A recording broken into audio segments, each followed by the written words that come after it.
Thank you. Obrigado. Bom dia.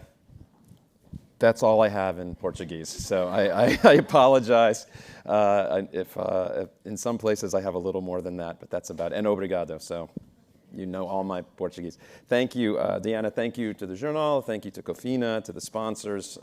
It's really an honor to be here. I know this is an important audience, leaders in business and academia and government, and it's an important conversation that we are having, and it's really good to see a mainstream, business publication and media company make this a priority. So I want to start and step back a little bit. So if you remember, there was a week, not long ago, where the skies cleared around the world. This is Los Angeles, from my home country. I've asked Americans where this is, and they can't tell, because Los Angeles is known for having very unclean air, smog, and I was just there a week ago, and it's not like this normally. And we saw pictures around the world like this. This was Milan, New Delhi. When do you think this was? It was probably the cleanest day in the history of these cities. Do you know? So it was second week of April of 2020. Now, I'm not suggesting that the way we get to clean air and a clean world is by shutting down the global economy. But it gave us a moment, a vision. And I think in sustainability, we get lost in the details, and we have very hard news on climate, on inequality, on these issues, and it can be easy to go down this hole, feel bad about the issues we have, or just get into the details. For a company, what ESG questions are we getting from investors? What's our footprint? What human rights issues do we have? And forget why we're doing this. And what we're doing together is building a world that looks like this. This is what the world will look like when we get to net zero, when we talk about these things like zero carbon, when the world is powered by renewables, when everyone is driving electric vehicles or taking public transportation. This is what it will be like. And I imagine in these cities and in the farming and mining communities that support these cities, imagine everyone has a living wage, everyone has enough. This is what we're building, a thriving world. And this is why I think companies should think of this as a larger mission, certainly, but it's also the path to profit and growth for business. I truly believe this. I spent 20 years making this case. Now, the last few years, I've seen more change in what it means to be a business, what's expected of business, than in the 20 years before. And there's a lot of reasons for that. There were things changing about business and expectations, and the word stakeholders had grown. I learned, having spoken around the world, that the word for stakeholders in almost every language is stakeholders, so that one I know as well. In Brazil, it's just stakeholders, so I assume it's probably similar here.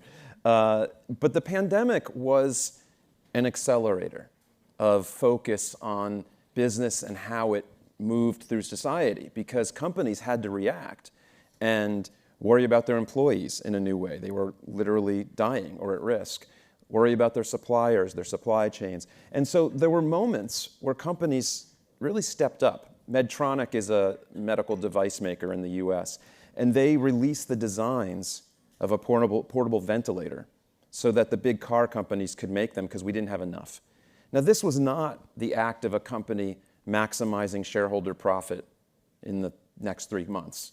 This was just the right thing to do, but also good for their business in the long run. People remember who was helping.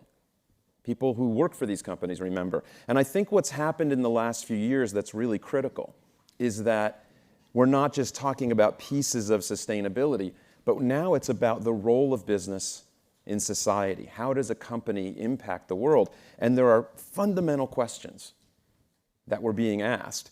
Who are you as a business? Who do you serve? Is it just shareholders? And what's happened, I think especially in the US, but really everywhere, is that the big companies in particular now have to take a stand, have a position on the big issues of the day, on climate and inequality, on LGBTQ plus rights, a really big issue in the United States, on democracy itself, on misinformation, many large issues that companies used to kind of sit on the side.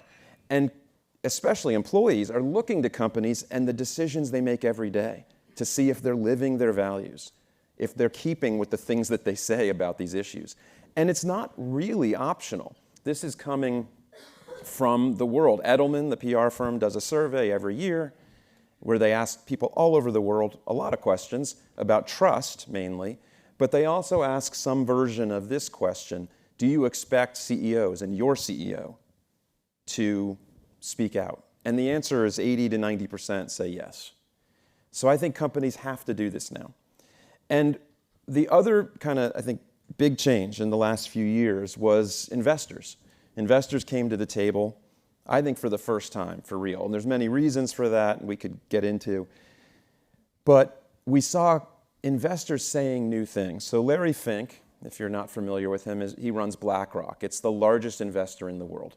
They have $9 trillion under management. He's been the target of a lot of people lately, from the people who don't like ESG to the people who do. He's kind of in a no man's land. But he's been fairly brave, and he has for many years written a letter to the CEOs of the world. And for 6 or 7 years, the focus has been on ESG and climate in particular. And last year, he saw what was happening in the US, this anti-ESG movement, and said to the world, this is how businesses create value. This isn't politics, this isn't socialism, this isn't woke, as they say. This is capitalism. And this is basically, in essence, my message that you'll hear for the next half hour. And so I get asked all the time. I was sent some questions from the journal. I do media. I get asked at talks, does sustainability pay? Doesn't it always cost more? And I've spent 20 years answering that question, and I think that's part of what I'll be doing for you today. But I just will point out repeatedly where the business case sits. So it pays to be able to speak to investors. Someone who has $9 trillion under management, it's good to be able to go speak the language of sustainability. And it pays in many ways, and I will come back to it. We're in a time of unbelievable speed and acceleration of both the problems we have and, I think, luckily, the solutions. And we're in an exponential world. We have been really since, the late 1800s. We have seen, when you look at a curve of the number of people, of the amount of material we use, of energy, of driving, of whatever it is, it's basically exponential. And we are not good as a species. This is just who we are. We're not good at exponential. We think linearly. And it is very hard to understand what the difference between 1,000, a million, a billion, a trillion, how big that is. And especially when it's coming at us very quickly. And we live in this very complex time. And so there's two grand challenges that I believe we have to solve and that business is being asked to solve. And one is inequality. Now, capitalism, for all its pros and cons, it creates wealth, it does, and there's always going to be people who have more and some less. But what's changed in the last 40 years, in particular in the developed countries, is that all of the wealth and income gains went to the top percent, all of it. So we used to see movement to get better off and richer together. And now we've left the middle and lower class pretty much flat with not better wages. And the wealth kind of collection is really remarkable. So the top 10% of the wealth, the wealthiest, have 3/4 of the wealth. And it's worse the smaller you cut it. The top 1% has 36% of the wealth. And it's even worse in the 0.1%. And all the way to the 3 guys who build spaceships to go out and to get off Earth, I guess. All of the money goes to the top. I don't think this is stable. I don't think society can survive that for very long. It makes people vote for populists. Someone says to them, I can solve your problem. And they almost never care about those people at all. They just want their vote. I speak from a place of knowledge in my country. I travel a lot. I'm sometimes and often maybe the only American in the room. And since about 2015, people in board meetings will say, can you explain Trump? So I will tell you now, since we might have some questions later, I cannot. I don't really try, but we're not alone. Bolsonaro arrived on the scene soon after. Orban was before Trump. Modi, Xi. There's personalities like this all over the world. I think inequality is part of the reason. The other one is obviously climate. I don't need to explain it to you all, but it is the challenge of our times for our species. And for those who want to put numbers on it, because it's important economically, can people see the words? I'm just trying to see. Like if I'm standing here, can you all see? Okay. I can always come down, but then the people in the back may not see me. So Swiss Re, the big insurance companies, they're the ones paying for climate right now, for all the extreme weather. Swiss Re has said that if we don't tackle carbon fast enough, we'll see about 18 to 20% of GDP loss in the next generation. Now that sounds like a lot, it is, but it also sounds livable. We've had depressions in the past. But I want people to realize that a number like that, whether it's right or, it's probably about right, is an average. There are places in the world where GDP will actually go up. Not many, but Canada, northern Russia, they will have longer growing seasons. They will have nicer weather. But most of the world, it goes down. And in many places, it's not 18% loss, it's 100%. It's cities that become unlivable. They are literally underwater. They are too hot to live and work. That's where we're headed very quickly, much quicker than people realize. And so what is the calculus in terms of investment as a society or a business in terms of saving a place that won't exist or not? These are hard things, right? Because then when you put a zero in an equation, like especially in the bottom of an equation, the value is infinite to do something about it. But that's not right either. These are really hard questions. And companies at their own specific financial level, almost all large companies say, and I think this number is low, 88%, that they've seen loss in their business from extreme weather. This is already clearly happening. And that's what's different now about the climate conversation from 5, 10, 15 years ago. It's not a model we're debating, it's happening, right? And the debate is how fast, and it's almost always faster than the scientists thought. It's happening very quickly. For things that take normally geologic time, thousands or millions of years, we're seeing changes in years. And it's also much more expensive than we realize. So we've hit this, I think, critical point. We hit it a while ago, but I think people are waking up to the fact that the cost of doing nothing is now far higher than doing something. And that, I hear all the time from those who want to maybe go slowly on climate, that if we tackle climate change, it will destroy the economy. And it's increasingly silly and ludicrous. It makes no sense. The cost of doing nothing is turning into trillions and trillions of dollars. But the other side of it is maybe more important for your typical capitalist, is that the cost of doing something is dropping dramatically. And this is the exponential curve some of the exponential curves that might save us from our own exponential growth. So the cost of solar and wind, I don't even draw the full y-axis. Solar 15 years ago was way up here. It's now down 90% over the last 10, 15 years. It is now, and this is from the Bank Lazard, this is not from Greenpeace, this is not, biased data. It is now, on average, globally, the cheapest form of energy, wind and solar. And the vast majority of the additions to the grid in the world are wind and solar. Pretty much all of it the last few years. China's building some coal still, you're seeing, but there's also coal closing all over the world. So it's roughly all renewable. And so again, sustainability pays. I still have companies say to me, we're not sure we can afford renewables. And I don't know what they're talking about. It is literally cheaper. So now this debate about whether we should head this way is silly. And so you're seeing, because of this, corporations, and if you are cynical, you would say corporations are only doing sustainability if it pays. Okay, so they're growing. This is the amount of renewables bought by companies, not utilities, but by companies for their own use. And this is exponential growth. This is what it looks like, even during and through the pandemic. This is what it looks like in Portugal. Someone said to me this morning, solar's taking off. Clearly, right? And obviously it should be. When I fly into a city, I always look down because there's distribution centers and large roofs around every major airport.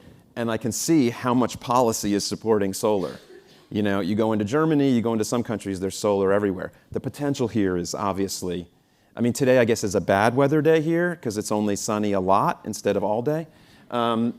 Clearly there's a lot of potential. And this commitment to renewables, Novozymes is one of the kind of leading sustainability thinkers and companies in Europe. So in the Financial Times last year, as Europe was under pressure to move away from natural gas and Russia's natural gas, the CEO said, you know, we are actually not exposed to natural gas prices. They are in their supply chain, but not in energy because they are basically powered by renewables.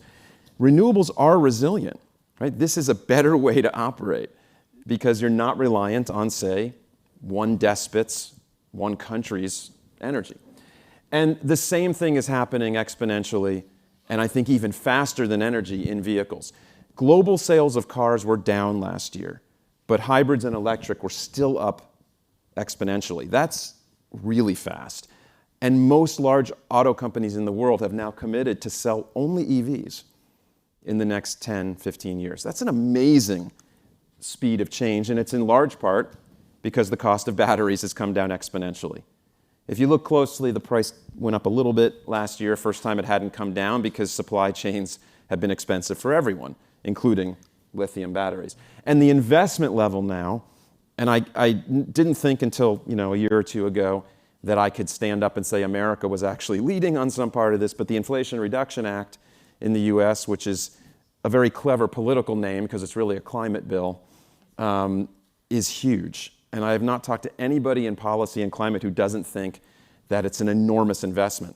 And if you look at total investment, Bloomberg reported not long ago that last year, the amount invested in clean economy versus fossil fuels actually crossed for the first time.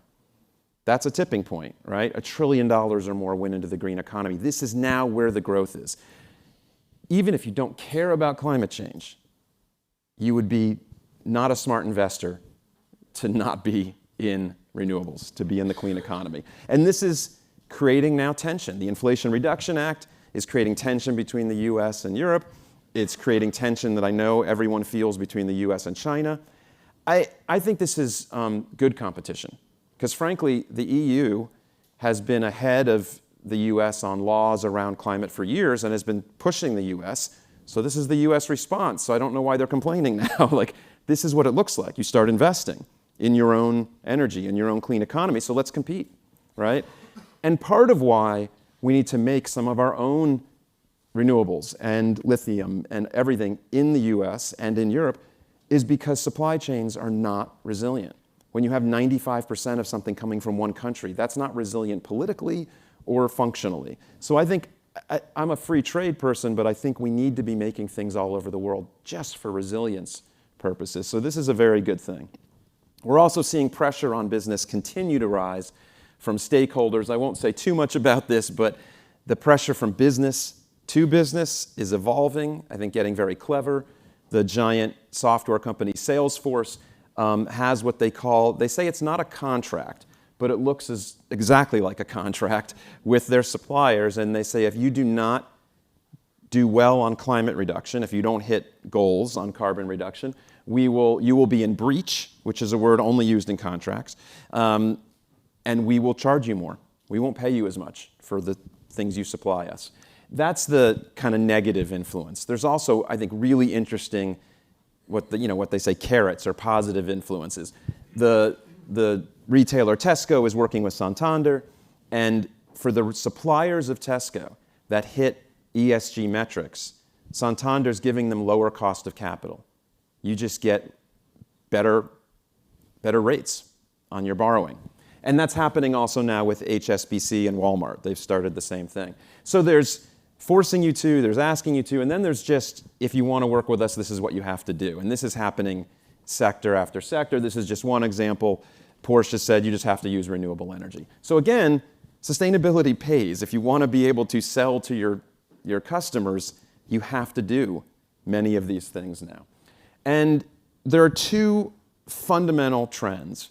I can point to many things driving change, but the two I think I get asked a lot, well, is this just a fad? If the inflation keeps happening and there's a big recession, will sustainability die out? And there's two reasons I say no, that this is different now. And one is transparency. It is driven by technology. It is driven by generational change. There's something in consumer products called the clean label movement. We all, more and more, we want to know what's in everything we buy, right? What's in it? Who made it? Were they paid a living wage? What's the carbon footprint? And on and on. So that's a demand to know more. And transparency is now being increasingly regulated. The Securities and Exchange Commission in the US is moving towards mandating that companies report their scope 1 and 2 emissions. That's the carbon emissions, as most of you know, from their own operations and from the grid. The EU, moving much faster even than the US on sustainability reporting, on kind of putting some metrics around all this and saying this is what you have to report. And then, just because I married into a German family and I like to make fun of them, this is the new supply chain law for Germany that for some reason has to be one word. It's the only language. I love this about German, by the way, that this is whatever it means is the supply chain, Transparency Act. I don't know why it has to be one word, but it makes me laugh. But the big one, even if transparency slowed down, the big one is generational change. I think once you've moved the norms in society, debates are over. And young people are very clear. I don't know how many people are 40, 41 and younger here? You can admit it. It's okay. Good. Usually we put them in one little younger area. So I'm Gen X. I am solidly Gen X, so millennials have annoyed me for 20, 30 years. I have made, in my family, we have created 2 Gen Zs, and they make fun of millennials, which brings me kind of joy. They make fun of them for using like Facebook, it's really funny. But these 2 generations are very clear. Millennials for years, and this is old data, actually, have said, we've already chosen a job for values. 2/3 of them say this. The vast majority of Gen Zs say basically companies should be solving societal problems. This is just a given with these generations. So the norms have changed. And so again, I just say to companies, how are you going to attract and retain talent? There's not enough workers in most jobs in most parts of the world. How are you going to get these people if you're not value-based? And value-based. And so again, it pays. It pays to be able to attract talent. And I think for leaders and companies that I know that maybe are skeptical of most of this talk, this is the part they can't avoid. Even Jack Welch at GE many years ago, who was known for just firing people and money over everything, only thing he ever said about environment was, my employees care. He said that 20 years ago. So what does this all mean? First of all, I can point out all the pressure, but the upside is enormous. We are now remaking the world, how we build buildings, how we get around, how we manufacture, especially our food and agriculture, under huge change. The consumer products, these are all multi-trillion-dollar and euro markets that are changing to sustainability. And so this, to me, everything I've just said is the real change. This is why transparency, generational change, the opportunity, these are the big trends. This is why the change is real. And the political theater in the US that's infecting conversation around the world about anti-ESG, it matters. Companies in the US are trying to figure out how much they can speak publicly about things, but it doesn't change the reality. If renewables are cheaper, you're still going to buy it, right? Companies are going to go where the economics are good. So the politics, I think, can only slow this so much. If there's anything in the world that's stronger than nationalism and politics, it's the market. Right? What has always won out, for good or bad, is capitalism.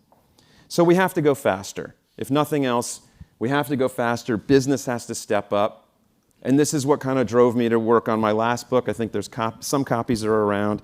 My most recent book was written with Paul Pullman called Net Positive. And we believe that now companies, the leaders, will need to show how they profit from solving the world's problems, not creating them. And the question we ask is the world better off because your business is in it? And I find people stop for a second on that. It's a hard question. And as someone who turned 50 at the beginning of the pandemic, ruining a whole party we had planned, I turned 50, basically that clean day, that was my 50th birthday. And I thought, have I made the world positive? You start having those questions. Millennials, you're just about there now. Once you hit 40, I'm sorry, millennials, you're just not that young anymore. I've tried to keep you young. I feel bad, but for my 16-year-old boy, someone who's 40 or 50 looks the same to him, right? Like, no difference. Almost the same as 80. It's really terrifying. So the key principles, I hope everyone will get a chance to look at the book, but the key principles are about long-term value creation. This is the big challenge, fighting the markets. It's multi-stakeholder. It's about shareholders, but only because you've solved other problems, because you've created value. It's about deep partnering, and I'll end with some partnership stories. But at core, it's about ownership, meaning, do you understand and own and take responsibility for your impacts on the world across your value chain? And do you know the opportunities in solving those impacts? And we need a different kind of leadership. One of the leaders we admire is Ajay Banga, who ran MasterCard. He's now the US nominee to run the World Bank. He talks about decency, humanity. So it's not just how smart you are, how emotional you are, it's your decency. Do you care, right? The first chapter in our book about how do you build this kind of company starts with, and it's called How Much Do You Care? Do you care about these issues? Do you have the courage to fight for what's right? And I mean right for the business and right for society. Do you start from a place of purpose and empathy, humility? Because it takes humility to say to the world, we have big problems, we don't exactly know how to solve them all, and we ask critics, we ask people in to help us solve them. It's the only way we will solve these problems. And this is something everyone can do. This isn't just, I wrote a book with a CEO, and CEOs have their own kind of perspective. They talk to other CEOs in their head. So my job in writing with Paul was often to say, great, so there's 1,000 people who would read that. Now let's talk about what it means for the other million or two, that we want to read this. Everyone is a leader in some ways, right? I know this room is filled with them, but even lower down in companies, they have an area that they're responsible for. And we need a different kind of leadership. So how do you build this kind of company? I won't spend too much time, but it starts with purpose. So Unilever was the company that I got to know the best in writing this book. It's probably 40-50% of the book is Unilever stories. The rest is everyone else. They had kind of a starting point. They started in the late 1800s. Their purpose was cleanliness and health. It started there, so when Paul came in as CEO, he could extend that and launch the Sustainable Living Plan and say, let's make life healthy and sustainable. And they had this soap, Lifebuoy, which I'll come back to. But there's companies from all over that have pretty good, I think, purpose statements that guide them and that make sense for their business. Bayer, to help with hunger, to create health. IKEA, to create a better everyday life for the many people. That's the translation I love. It's a little awkward, but I guess it works in Swedish. And it's always been their mission. How do we help the everyday person? Schneider Electric, they have machines and measurement for buildings. They're going to say, let's get the most out of our energy and resources. And Tesla said, we will accelerate the world's transition to sustainable energy. Nowhere in that purpose is, let's buy Twitter. And this is part of the reason, I think, that their stock has gotten hit. If you're an investor and you're looking at a mission and whether you're sticking to it, what does Twitter have to do with decarbonizing the world? Nothing. It's just complete ego. We could talk about Elon Musk if you want. I think he's lost his mind. But, I'm off Twitter now because of him. It's just not worth it. We need goals, right? We need a different level of goals, a different thinking about goals. I've been working on goals with companies for many years, and they've been getting deeper. I started writing about science-based targets 10 years ago. It was early, and a lot of people pushed back. But now you have the global goals, and that does provide, I think, an amazing business plan, really. These are the things that would need to be solved for us to have that thriving world, those clean cities and people with enough. And so companies have to start by blowing up the boundaries really in their mind. And even if they're setting a goal for within their own four walls, like zero waste or zero carbon, the reason is because there are these larger problems. It is still outside in, and that is new. That is not how business has been taught. And the companies that are pushing the boundaries on this are setting really aggressive goals. So Microsoft has said they will take carbon out of the air equal to all of the emissions since they were founded. It's a retroactive neutrality. It's impressive. Google, similarly. These are actual Google facilities. They were the largest buyer of renewables until a year or two ago, and Amazon passed them. It's a good battle. But they set another goal, which was by 2030 that all of their energy would be from renewables, every electron. That's not physically possible now. The kinds of goals we have to set are not possible now. And what that means is they have to buy a lot of on-site renewables, they have to have storage, but, and they talk about this, they also then have to partner and transform the grids that they're plugged into so that the grid is all renewables. That's the only way. And 2030 is aggressive. There's goals. I can look anywhere in the world at leaders. There's leaders here, obviously in Portugal. They actually use the very similar language to our book. That, Sonai talks about nature positive. The nature side of all of this work is really difficult. Besides inequality and climate, I could have said the third biggest problem or issue is biodiversity.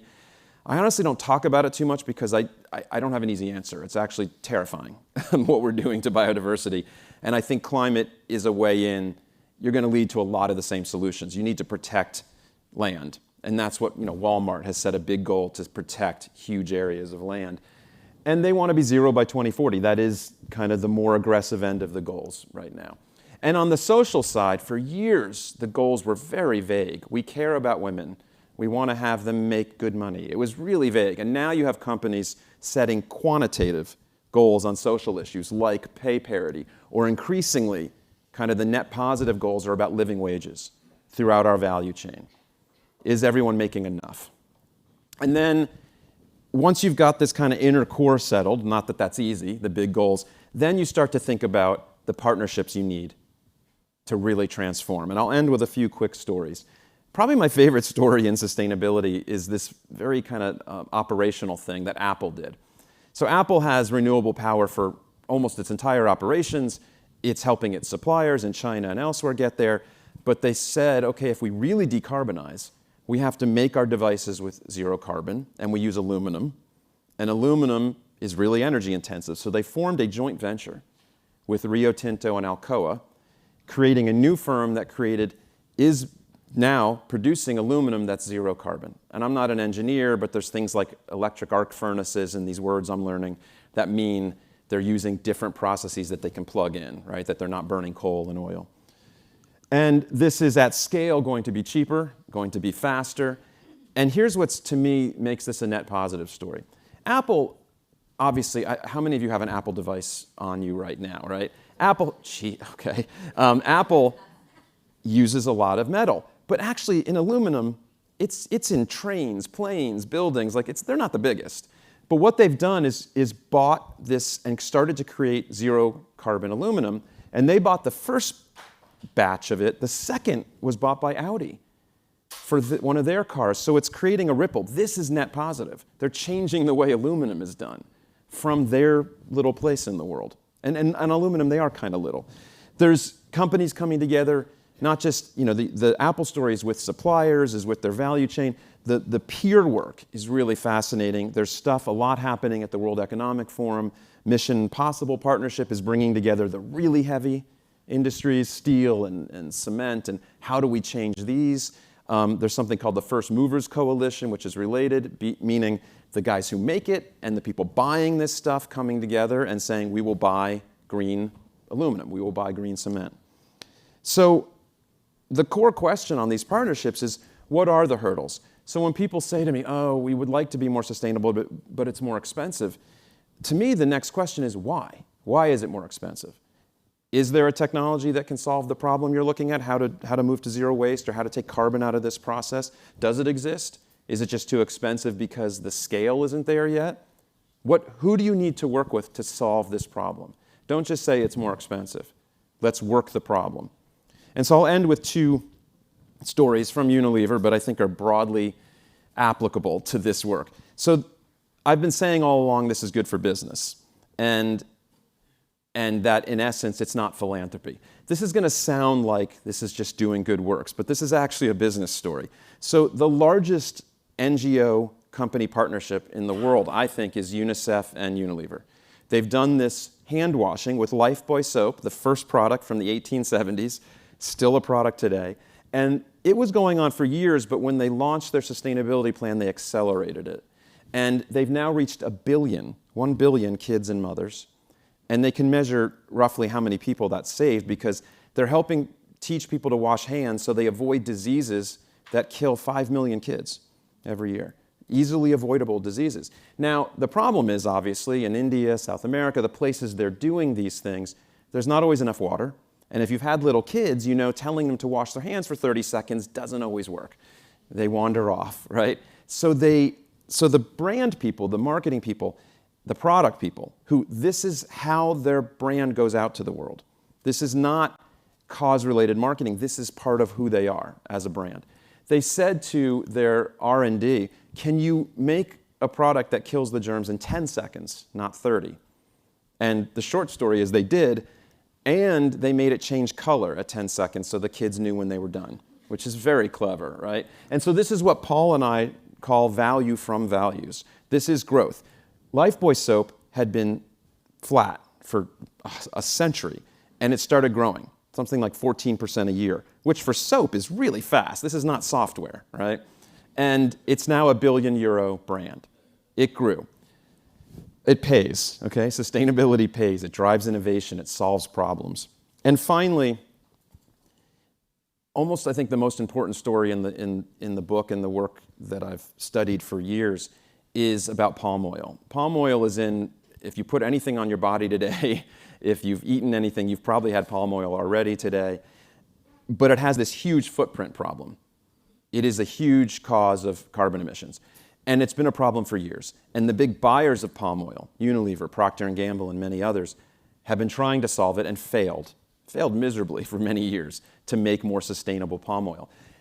But in the last 5 or 6 years, the deforestation rate in Indonesia, where this is a big problem, has actually come down for the first time. It's a success story. And the reason is, the short version, is that they finally got everyone at the table. Not just the big buyers and some farmers, but the municipalities, the governments, the NGOs, Greenpeace and World Wildlife Fund had solutions, had better practices for farmers that could double their yields.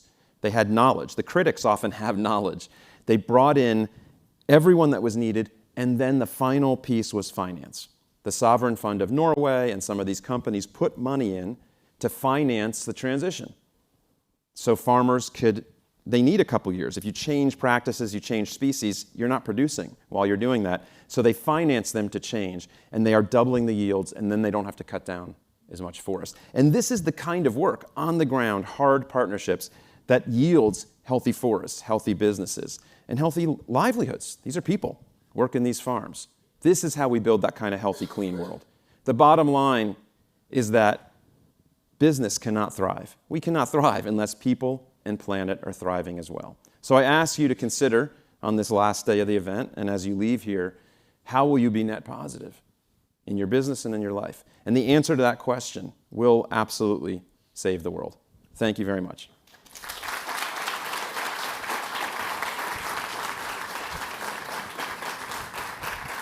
So I think there's a few minutes to take a couple questions, and then I will be around in and out through the lunch, through the awards. So if we have a couple questions, I can try to answer them. If you could keep them easy, that would be helpful. I think if you can, I don't know if it's stopped, but I think there's one more slide that just has my contact info, but it's not hard to find. I'm andrewwinston.com. Yeah, there it is. So if there's a question, and if you want to ask it in English, great. If you don't, let me know, and I will put this on. Anybody? I know everyone agreed with everything I said. If you just want to stand up and say how great that was, that's good too. Thoughts, questions? Had a dinner last night with some really I can tell you what some of the tough questions are. If you want to, people could ask them again.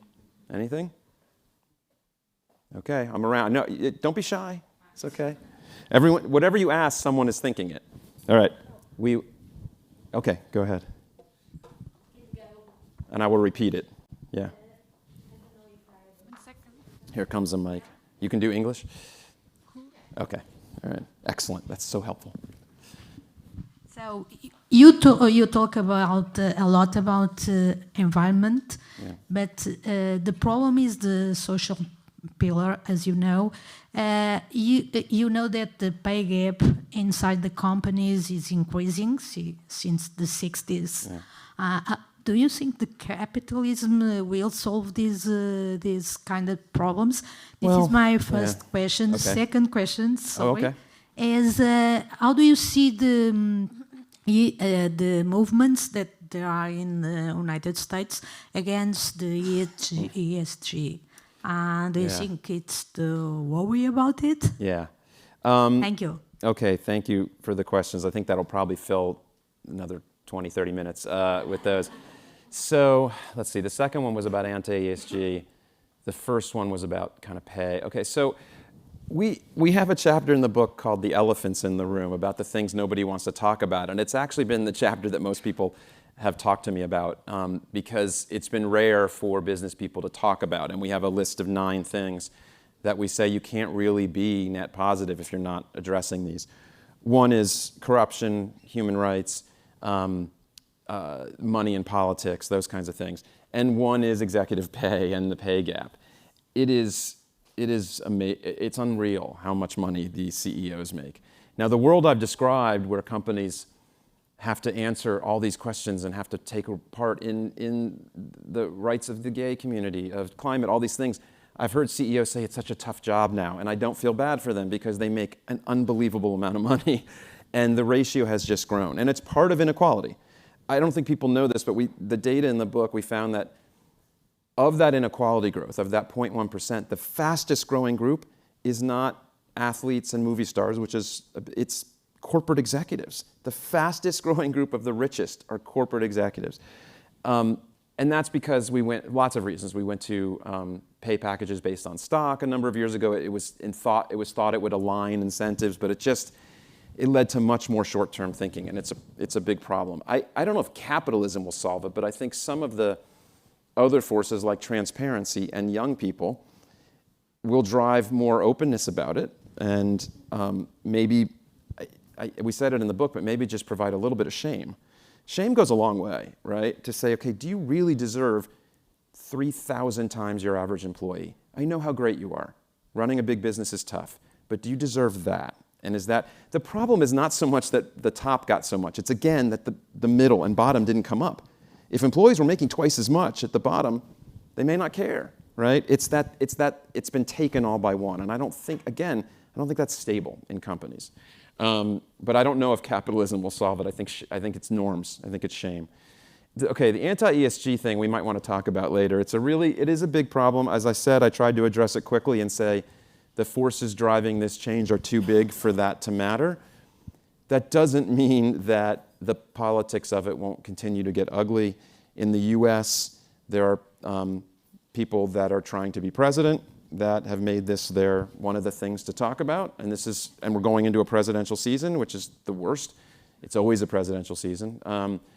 So I don't even like to name him, but the governor of Florida, the governor of Texas, they've made this their thing. They've claimed that diversity and inclusion efforts are destroying business. I mean, they've just made up crazy things.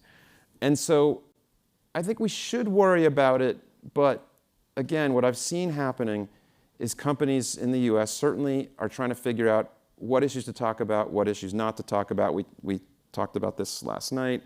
And they're getting quieter in some cases, and that's called green hushing. That's one of the results. And that means still doing things but not talking about it as much, which is infinitely better than greenwashing, which is pretending you're doing stuff and not. I care about outcomes. I think it's a lost opportunity when you get quiet because you're then not building the coalitions, you're not being brave, and we need collective courage. So I've been writing and encouraging companies to step out and speak for gay rights, speak for women's rights over their own bodies, which is under attack in the US. Speak for diversity and inclusion, and push back on really truly ridiculous statements. There was a bank failure in the US, and immediately the far right in the US said it was because of diversity, which is it's like because the wall was this color. There's no sense, but it doesn't matter, right? It's messaging. And it was unbelievably racist to say this, by the way, because the chief risk officer was an Indian British woman, and they just sent a picture around of her saying, see? Like that explained anything. Like, by the way, the days where banks were, when they were run entirely by white men, we never had bank failures. Nothing ever went wrong in the global economy. Last I've seen, every 10 years or so, the financial world brings down the global economy. So I'm not a huge fan of the banking world in some ways because it keeps going through these cycles, but the idea that it's because of diversity, anyways. So I am encouraging and hope businesses will listen to be brave and to push back. I get that maybe they want to sit it out, but what I've been hopeful about is companies have chosen at times, if they want to stay quiet on things like reproductive rights and abortion, many companies I know, when the Supreme Court outlawed abortion, they sent letters around internally to women saying, we will pay for you to travel to states where you can get care. They didn't go out and do a press conference, but they still did it. And that's what matters more. So this battle's going to wage on. If the governor of Florida ends up president of the United States, which he absolutely could. I don't know why people think he couldn't, because people thought the previous guy couldn't be president, and he was. It's really dangerous. It's dangerous for the gay and trans community. It's dangerous for all of us. But I don't think carbon reduction stops. I don't think DEI stops. It's just a matter of whether business will step up and realize that they have now a stake in society that is directly against where one party is in the US. They're not the party of 10, 20 years ago. It's a different animal now. They're a white supremacist Christian nationalist party. That's not my assumption. That's how people describe it. So it's a different world and business has to get brave. All right, I'm sorry, I know that took a while. Those were really tough questions. If anybody's got easier questions over some coffee, that would be great. Thank you so much for having me.